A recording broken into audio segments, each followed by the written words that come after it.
So remember USP6, that's really characteristic.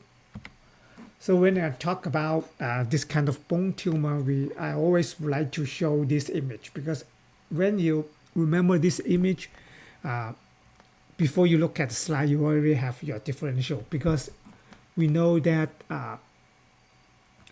bone tumor we already divided into two age group, less than 30 years old and older than 30 years old, and then also the location. From the bottom to top, we have epiphysis, then metaphysis, and diaphysis. In a younger age group, if in the epiphysis, we will think about chondroblastoma, and then in the metaphysis, osteosarcoma, ABC, this aneurysmal bone cyst, and then going upward to the diaphysis, we have Ewing sarcoma and osteoid osteoma. Of course, in the metaphysics, we also have osteoid chondroma. Then if our older age group, from the epiphysis, we have this giant cell tumor we just talked about. And then we have endochondroma, chondrosarcoma. So just remember this image, and then you can have your differential. So we are going to talk about ABC now. So the growth image, we can see kind of a soft tissue mass growing out from the bone. We have this multiloculated area and then thickening septate. Then we can see this black lake lagging in this space, but this is not a true lumen. Then we have this sclerotic stroma, almost like osteoid looking, forming some immature bone, kind of reactive. Then we can see multinuclear giant cell, mitosis, and then all kind of this spindle cell. Just show you this giant cell with extravasated red blood cell. Then let's look at a really nice virtual slide. So this is aneurysmal bone cyst, low power. We already can see this multiloculated area and then this hole. This is pseudocyst area. So let's look at one area first. We have kind of hypocellular and hypercellular area. And then this hypercellular area, what do we see? See, a lot of giant cell. So if you just show me this image, I can see giant cell, and then maybe I can hallucinate some mononucleus histiocytoid cells, and then I will think about giant cell tumor of the bone. However, when we look at the low power image, we know that not all the rare area like this. We already have this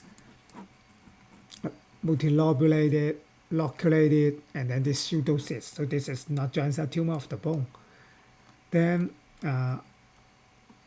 you still remember I talked about USP6 in this entity because another translocation with USP6 in the soft tissue world, that is nodular fasciitis, that is MYH9 USP6. So both ABC and nodular fasciitis had USP6. So we will find some area kind of mimicking each other. Like this area, this spindle cell proliferation do not form any structure. They have some inflammatory cell like lymphocytes in between. So, and this spindle cell mimicking this so-called tissue culture light area. So this spindle cell just have this spindle, small string out, look like some fibroblasts in the tissue culture plate. If you have ever do any ex vivo culture, you will see the fibroblasts growing like this. So this only this high power just mimicking nodular fasciitis. But again, the whole structure is nothing like this. So let's talk about this multiloculated cyst area. One characteristic finding is that around this pseudocyst area, we can see this sclerotic like bone material, osteoid material. they just surround these pseudocysts, and then they also intermingle with these nodular fasciitis spindle cell area, and then trickling around these pseudocysts. So this characteristic.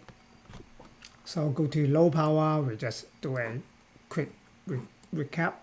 Aneurysmal bone cyst you should find in the metaphysis of a younger age group. We have this multiloculated pseudocyst area in low power.